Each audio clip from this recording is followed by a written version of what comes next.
Halo semuanya, Assalamualaikum warahmatullahi wabarakatuh. Selamat pagi anak-anak.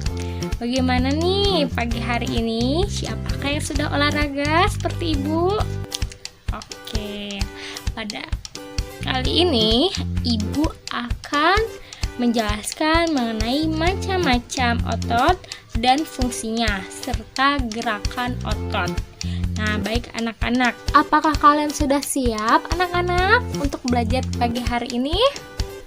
Jika sudah siap, ada Jarjo, ada Jarjit. Siapa yang mau jago harus belajar dengan semangat. Baik anak-anak, sekarang ibu pun sudah berganti pakaian.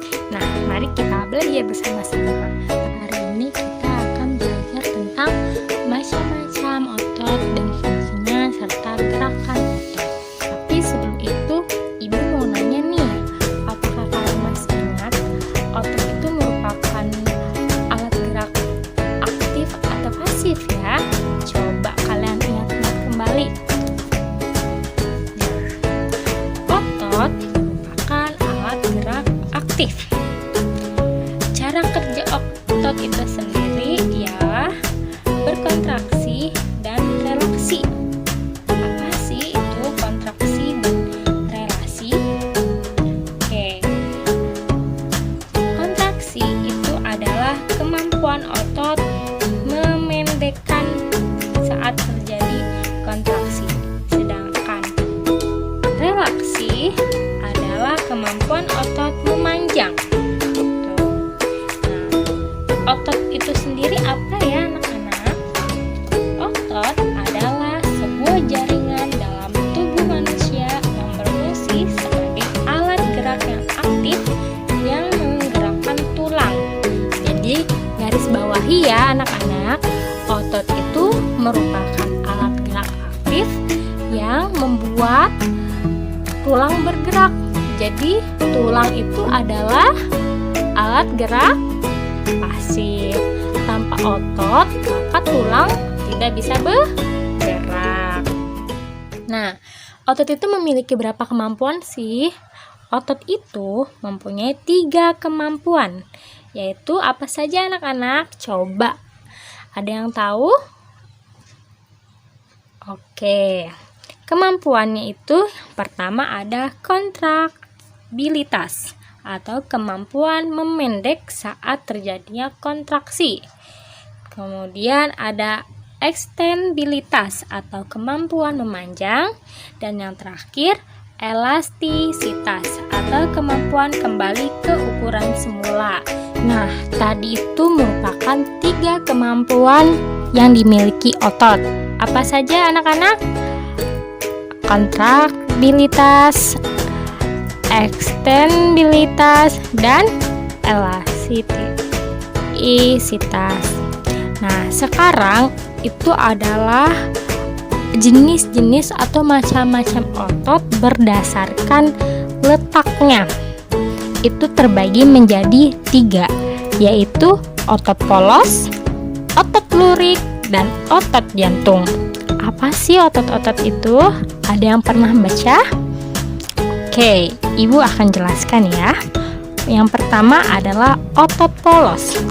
Otot polos dikenal juga sebagai otot tidak sadar karena kemampuannya tidak bisa dikontrol oleh otak. Otot polos ditemukan pada saluran pernafasan, saluran pencernaan, saluran reproduksi, pembuluh darah, dan getah bening. Lalu apa saja sih ciri-cirinya? Nah, ciri-cirinya itu yang pertama berbentuk seperti perahu. Coba kalian lihat gambar pada layar. Apakah mirip seperti perahu? Nah, kedua, letaknya pada organ dalam. Ketiga, gerakannya lambat. Keempat, mudah lelah. Dan yang terakhir, kelima, bergerak tanpa pemerintah otak. Jadi, otot polos ini itu bisa dikatakan otot tidak sadar. Jadi gerakannya tuh refleksi. Baik, selanjutnya itu ada otot lurik ataupun bisa disebut otot rangka atau otot serap lintang. Nah, jika otot polos merupakan otot yang tidak sadar karena kemampuannya itu tidak dikontrol oleh rangsangan dari otak, otot lurik ini merupakan otot sadar karena dikontrol melalui rangsangan saraf dari otak dan mengirimkan pesannya ke otot. Tuh, contohnya misalkan kita ingin mengambil tempat pensil. Nah, itu pesan yang di otak dikirim ke sel-sel otot tanpa sadar. Tangan kita bukan tanpa sadar kita mengambil tempat pensil tersebut. Nah, itu salah satu contoh gerakan dari otot lurik. Nah, fungsi otot lurik itu sendiri yang pertama adalah menggerakkan kerangka kita. Saat kita mengambil tempat pensil tersebut, tangan kita bergerak, bukan? Nah, itu dia yang disebut dengan otot lurik ataupun otot sadar, atau juga bisa disebut juga otot kerangka. Nah, otot ini memiliki kemampuan yaitu untuk meregangkan atau kontraksi dan masih dapat kembali ke bentuk semula. Atau apa? Jika kembali ke bentuk semula yaitu elastisitas. Nah, lalu bagaimana sih Bu ciri-ciri otot lurik itu? Oke, otot lurik itu yang pertama berbentuk silinder dengan garis gelap terang. Coba kalian perhatikan kembali di layar. Apakah jelas gambarnya? Nah, yang kedua, melekat pada rangka, yaitu pada tulang dari setiap ujung melalui tendon. Tendon apa Ibu? Tendon ialah simpul keras berwarna putih pada ujung-ujung otot. Nah, jadi si tendon ini yang menggabungkan otot satu dengan otot yang lainnya. Kemudian, ciri yang ketiga, otot lurik ialah bekerja secara sadar atas perintah otak.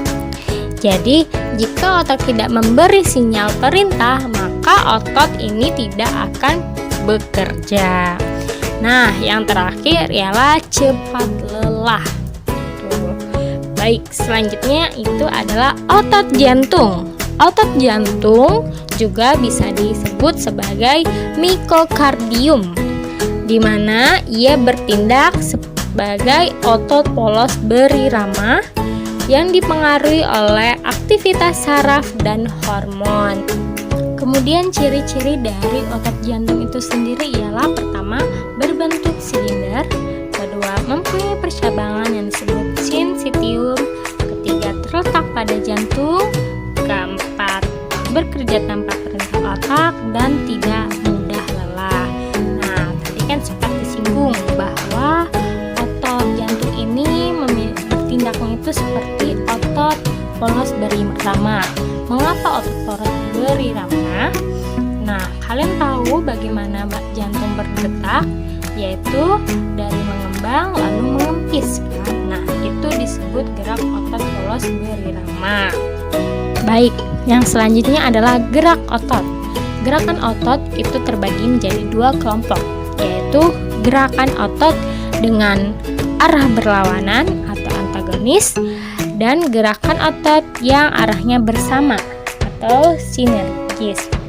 Yang dimaksud arah gerak otot adalah meluruskan atau ekstensor, membengkokkan, fleksor, menjauhkan, abduktor, mendekatkan, adduktor, gerakan ke bawah, depresor, gerakan ke atas, evalator, menengadah, supinator, dan menelungkup atau disebut pronator.